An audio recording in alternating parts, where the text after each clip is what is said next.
Hello, my dears, and welcome. I'm Lady McCreepster.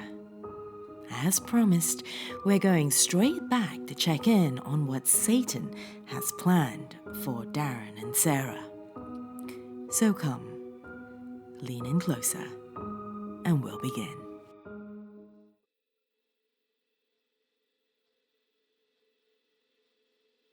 I couldn't believe what I was hearing. You want to open up a franchise of theme parks across the continental United States. Satan nodded as he adjusted his tie in a wooden-framed mirror on the wall. That's right, Devon. But why? What do you mean, why? He asked, momentarily looking over at me. For the same reason anyone does anything, Devon. Money. What? You live in hell. What could you possibly want with Earth money? Well, first of all, Satan said, giving up on his tie and sitting down at the desk, which had used to belong to the park manager. I never wanted to live in hell.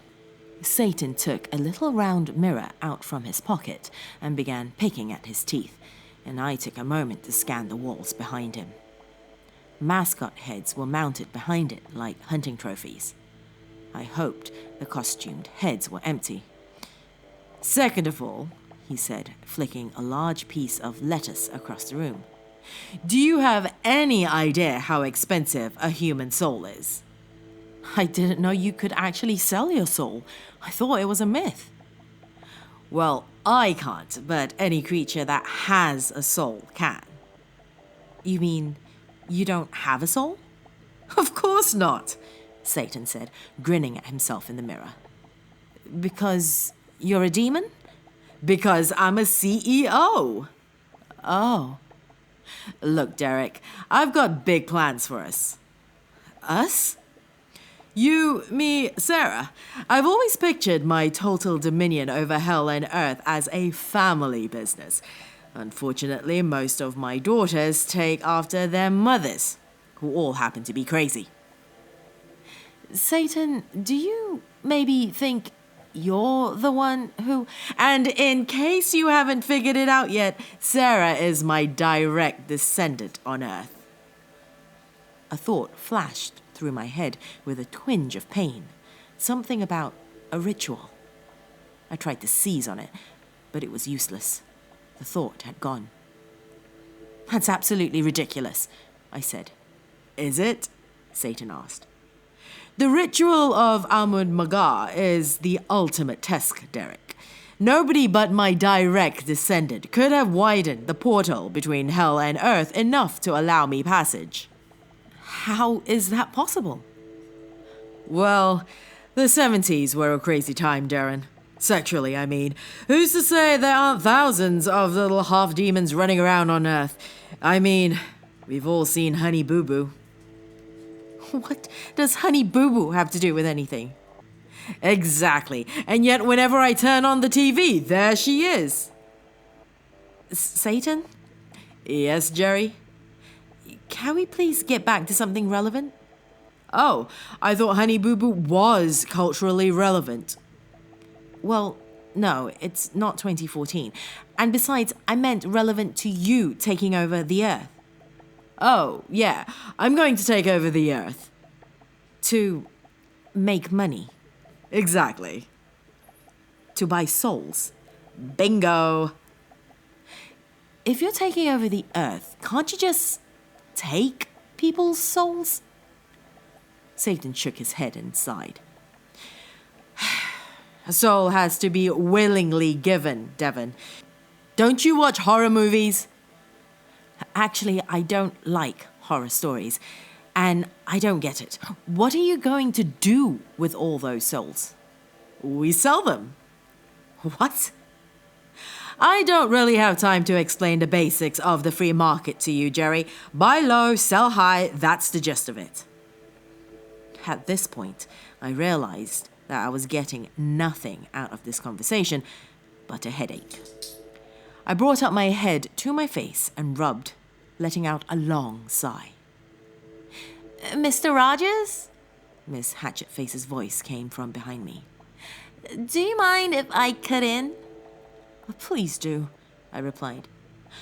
With all due respect, Satan, she began before Satan cut her off.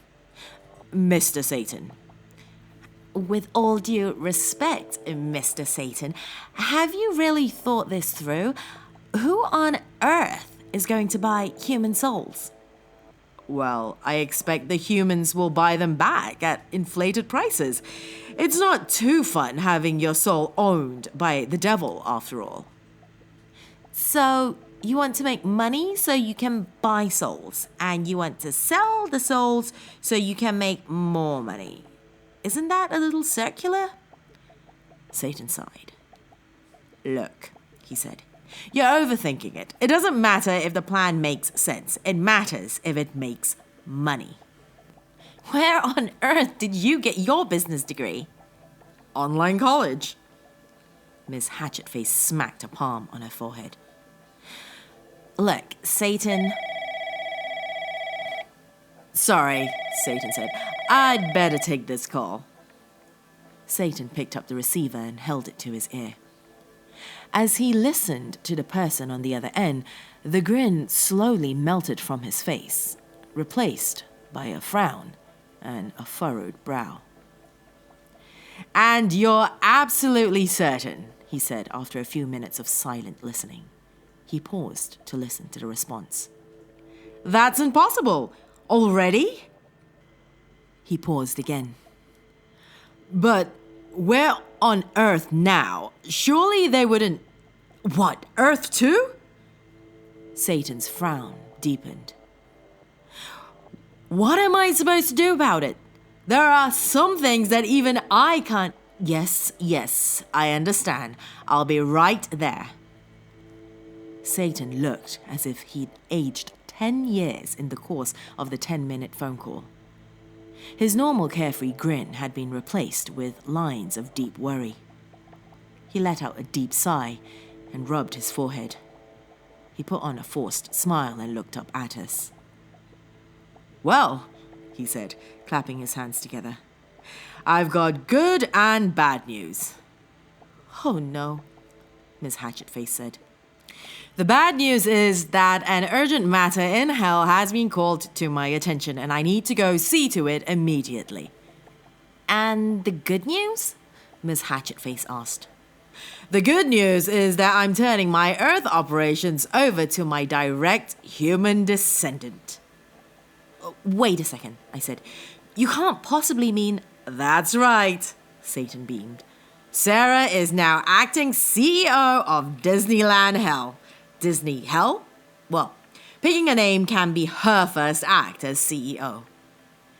She's 5 years old, I said. Yes, they grow up so fast, don't they? Satan said absent-mindedly while checking his watch. Don't worry, it's a small matter really. At the very most, it should only take a couple of 1,000 years. Before I had a chance to protest, Satan had vanished in a roar of flames and smoke. The room was silent. We all stared at each other in disbelief. All of us, except for Sarah, whose grin was slowly spreading from the corners of her mouth to light up her whole face. This means I get all the cotton candy I want, she squealed.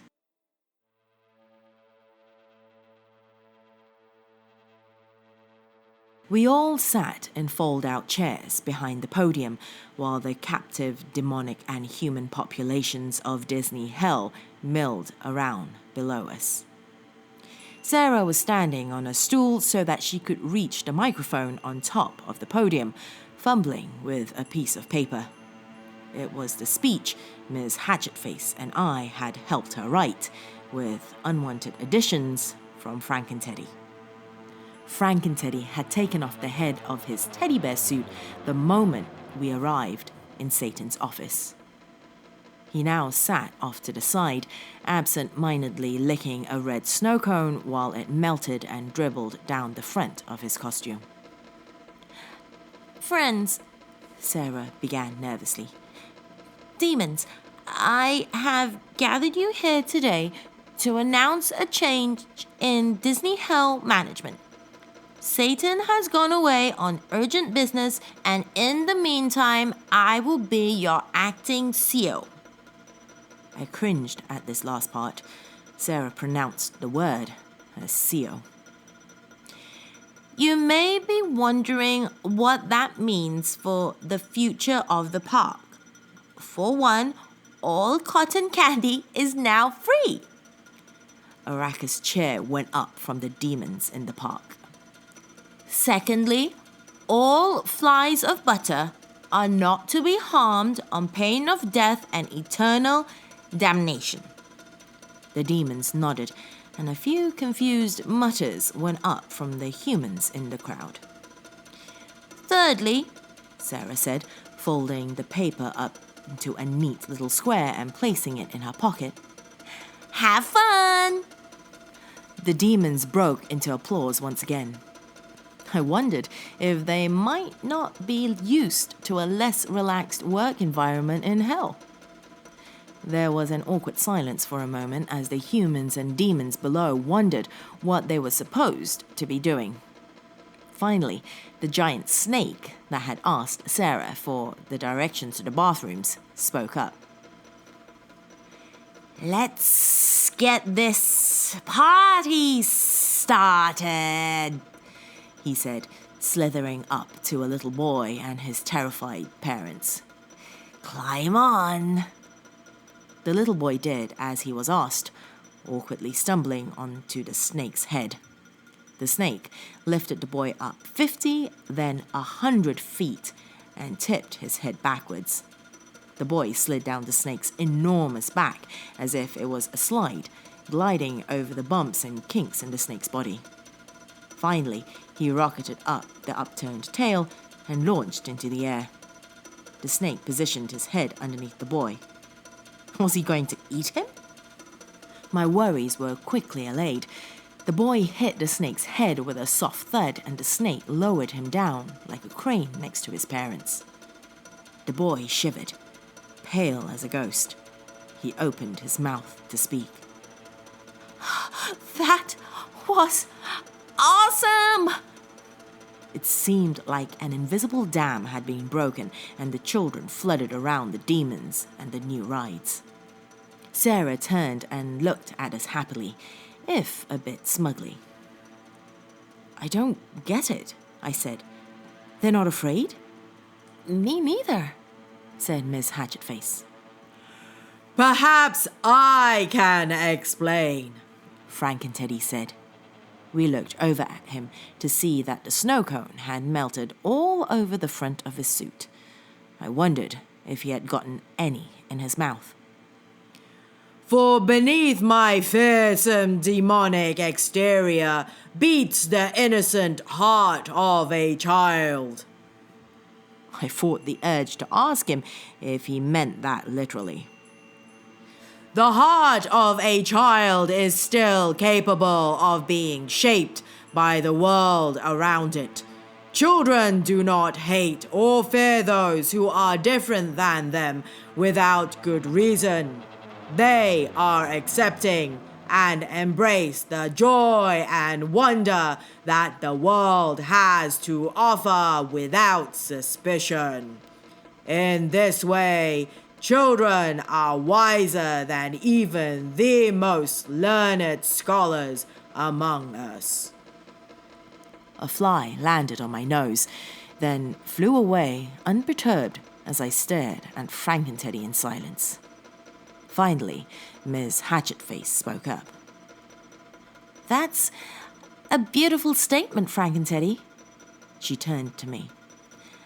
I didn't like the sound of that phone call at all, though. We need to find out what Satan's up to. Frank and Teddy interjected again. I am also privy to the Dark Lord Satan's secret plan. You what now? Miss Hatchetface sputtered out. Why didn't you tell anyone? Frank and Teddy merely shrugged. Nobody asked me.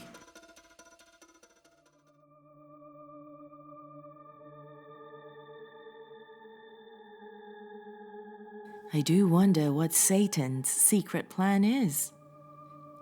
If you've enjoyed this video, do remember to give it a thumbs up and perhaps consider contributing to my Patreon page. A link is in the video description. I'm currently brainstorming special rewards for those who join the community, but if you contribute now, I'll be sure to send you along something special as well. If you have thoughts on what the rewards and gifts could be, do let me know in the comments below. Till next time, my dears, sweet dreams.